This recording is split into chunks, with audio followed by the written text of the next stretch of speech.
삼성이 아예 여기 있는 한국에 있는 모든 반도체 생산선을 다 짐 싸고 미국으로 갈 거냐? 절대 그럴 수 없죠. 어떻게 될지 몰라요. 왜냐하면 지금 반도체 법에 의해서 세금이라든지 어떤 지원을 받지만 팩트는 뭐냐면 한국에서 중국에서 반도체를 생산할 때보다 미국에서 생산하면 40% 비용이 더 들어갑니다.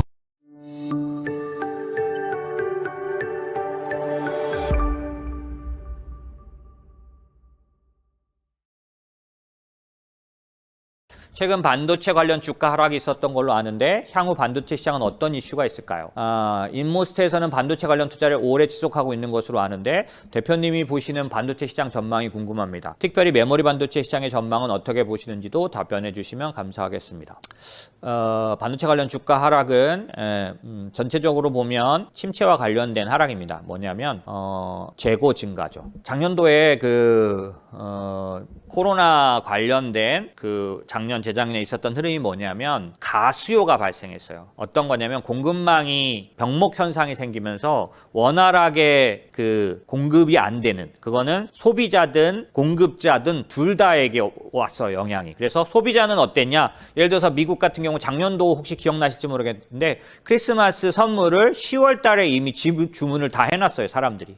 왜? 오래 걸리니까 크리스마스 때 근처에 주문해서는 받을 수가 없었죠. 그래서 크리스마스 선물을 10월 이전에 이미 다 주문하는, 그걸 생각해 보시면 이게 가수요입니다. 나가지 못하고 돈은 좀 많으니까 주문이 많아서 수요가 높아진 거예요. 가수요. 그런데 공급자 입장에서는 어떠냐?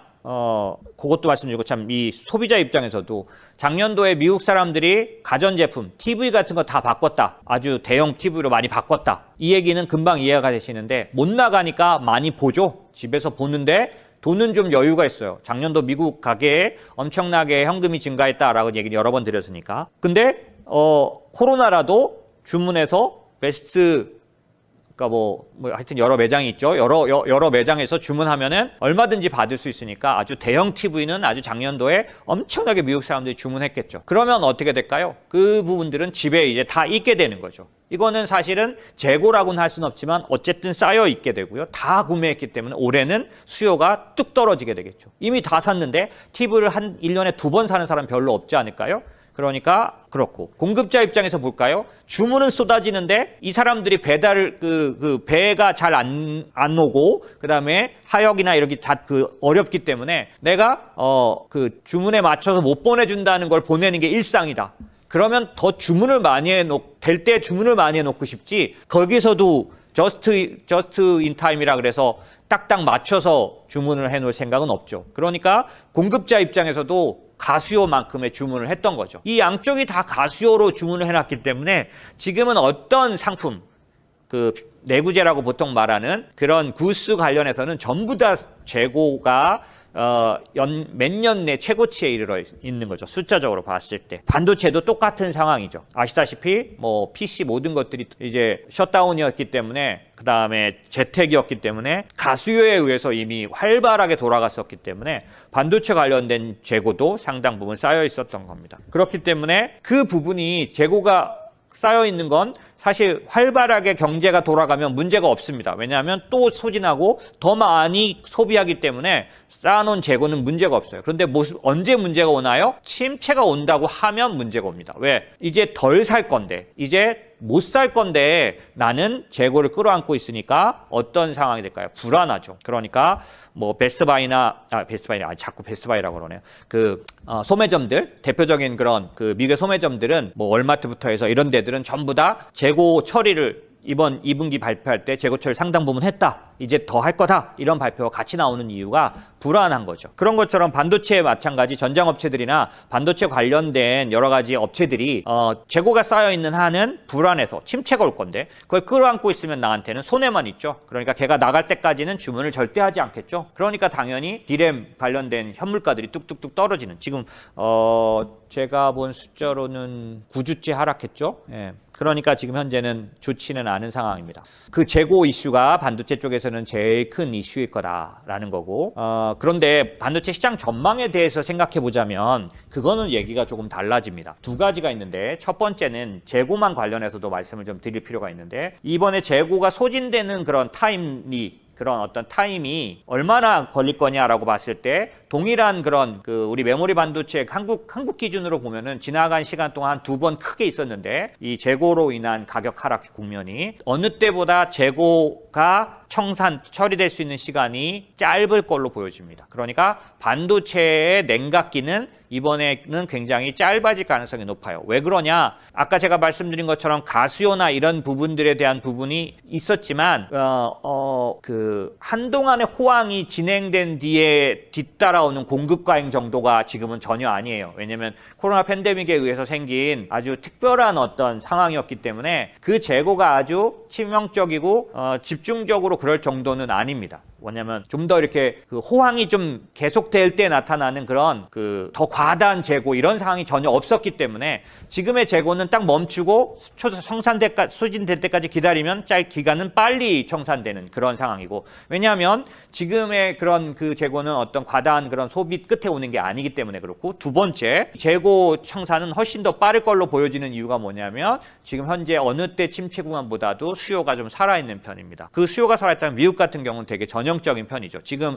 대부분의 그런 심리 지표들은 침체를 말하고 있지만 그것 외에 소비 관련된 구체적인 하드 데이터라고 저희가 부르는 소프트 데이터는 굉장히 안 좋은데 하드 데이터는 여전히 괜찮은 상황이에요. 왜냐하면 기업 실적을 보면 알 수가 있습니다. 그러다 보니까 반도체 관련해서도 생각보다 재고 청산 기간은 짧아질 걸로 보여지고요. 거기다가 또 하나 미국에서 칩스 액트가 통과됐죠. 반도체법이 통과됐기 때문에 기본적으로 이 얘기는 칩스 액트 때문에 오는 영향이 아니라 그걸 왜 통과시켰냐면 전 세계가 지금 밸류 체인을 자국 내에다 만드는 그런 디글로벌라이제이션 혹은 블록화 혹은 신냉전 자원주의 뭐 이런 것들이 다 광범위하고 강력하게 특별히 바이든에 의해서 화 개념이 진행되고 있기 때문에 어떻게 할 수 있냐면 바이든 얼마 전에 한국에 들어왔을 때 몇 가지 협의를 하고 갔죠. 그 협의 중에 하나는 뭐냐면 미국의 반도체나 그다음에 자동차나 생산 시설을 늘려달라, 그죠? 그런 거고, 반대로 이제 우리들한테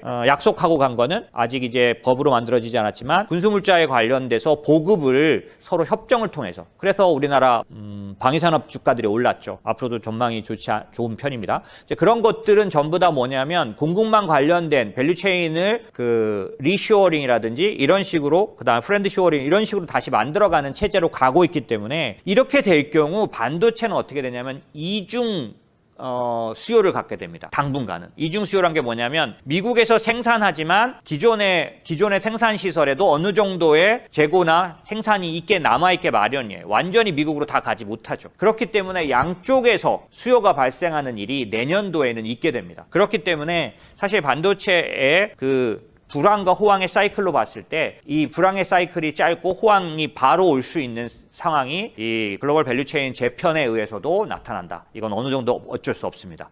삼성이 아예 한국에 있는 모든 반도체 생산선을 다 짐 싸고 미국으로 갈 거냐?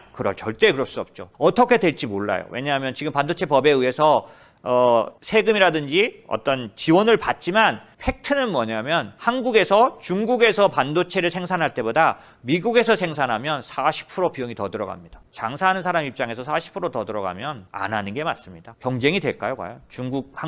중국에서 생산하고 한국에서 생산한 반도체와 미국에서 생산한 반도체가 같이 경쟁이 됩니까? 40%가 비싼데? 될 수가 없는 얘기죠. 그래서 수많은 일본 회사들이 미국에 들어갔다 다 나왔어요. 경쟁이 안 돼요. 미국의 원가 체제로는. 그렇기 때문에 이재용이 고민하고 TSMC가 고민한 거죠. 미국을 과연 들어가야 하는지. 그래서 기다린 거죠. 칩스 액트가 어떤 내용인지 보고 들어가야 되는 거죠. 왜? 40%만큼을 커버할 만큼의 보조금과 세제 혜택이 나오지 않으면 경쟁이 불가하죠. 기업들이 명분으로 살진 않으니까요. 그런데 100% 너무 남는 장사다라고 할 수 있을 정도는 아니지만 버틸 수 있을 거다라고 생각을 해서 일단 바이든에게 약속을 했고 이제 진행은 됩니다.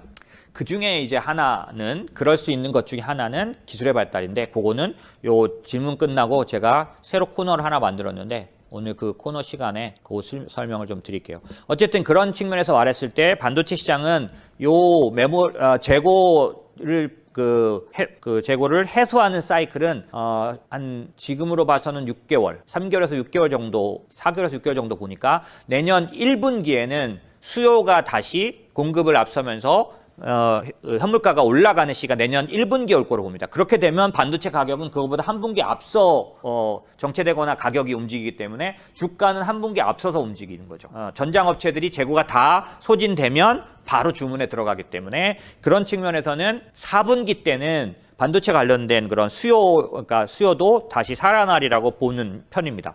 이제 그런 걸로 봤을 때 반도체에 관련된 투자는 지금 뭐 반도체 겨울이 왔다, 뭐 재고가 뭐 넘친다, 뭐 이런 얘기들에 뭐 별로 그렇게, 왜냐하면 짧을 거라서 당장 안 좋은 건 맞습니다. 그런데 이제 반도체 주가는 삼성전자도 마찬가지, 지금 그 실적 최대 안 좋다라는 게 이제 반도체 업황이 안 좋은 거를 다 발표한 그때부터 오히려 더 삼성전자는 오르고 더 나쁘지 않은 그런 상황이 될 수밖에 없는 게, 그때가 항상 반도체는 최고 바닥이죠.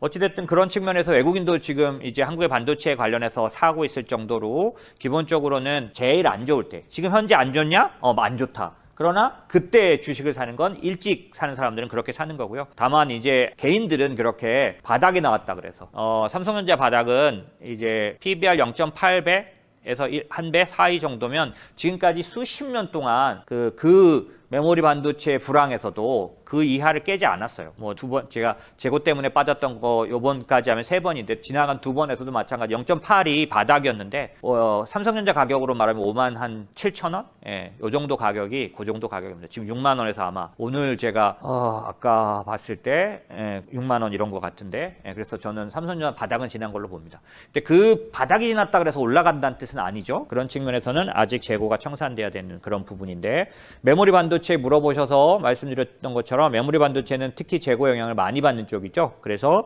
아마 반도체 겨울이 온다, 윈터 이즈 커밍, 이런 외국인들이 많이 말하는데, 걔들이 이제 사는 거 보면 이제 끝인 거는 분명히 맞겠죠. 그래서 아직 재고는 청산되지 않았습니다. 9주째 단가 이제 메모리 가격 내려가고 있는데요. 그런 면에서는 현재 진행형이지만 반도체 시장에서는 이런 거가 있고, 요거는 이제 약간 이제 가까운 얘기고, 좀 더 크게 반도체 시장을 보면 사실은 바이든이 여기까지 쫓아와서 계속해서 그렇게 하는 이유가 뭘까요? 반도체가 앞으로도 너무너무 중요하기 때문입니다. 왜 미국이 반도체법을 내놔야만 할까요? 상원이 모두 이의 없이 이렇게 빠르게 통과시켜 줄까요? 누가 봐도 향후 반도체에는 모든 것의 핵심 기술이 될 겁니다. 그런데 그 기술을 지금까지는 어땠냐면 설계 기술만 미국이 갖고 있었다면 이제는 제조 기술도 갖겠다는 거죠. 앞으로 2년 뒤, 3년 뒤가 삼성전자에겐 더 위기입니다. 우리 기술이 미국에 가서 공장을 만들고 거기서 이미 생산을 하면 보조금을 받고 세금 혜택을 받아서 2, 3년간은 어떤 혜택을 누리거나 혹은 그런 부분이 있을 수 있지만, 그 뒤에는 미국 내 경쟁자들에 의해서 그 다음에 그 모든 혜택에 대한 부분을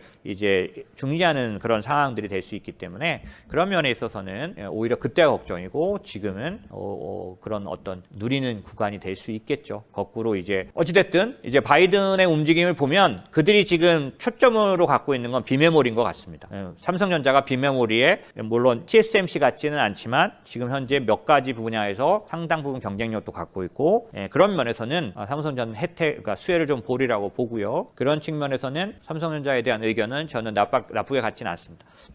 다만 반도체를 왜 지금 앞으로 세상에서 중요한 어떤 기술로 보느냐라고 봤을 때 그거는 비메모리나 그 다음에 메모리만 말하는 건 아닙니다. 그런 측면에서 삼성전자를 투자하는 거 저는 동의. 하지만 더 말씀드리고 싶은 건 반도체 산업 전체에다 투자하는, 그래서 그 안에서 어떤 기업을 선택하지 않고 어떤 분야가 점점점 커지더라도 그 분야가 커지는 혜택을 공유할 수 있는 그런 투자를 하시는 게 좋겠다. 그게 전 세계 반도체 기업들 한꺼번에 투자하거나 미국 반도체 산업의 여러 기업에 한꺼번에 투자하는 ETF 같은 것들이 더 좋은 투자가 되리라고 보여집니다.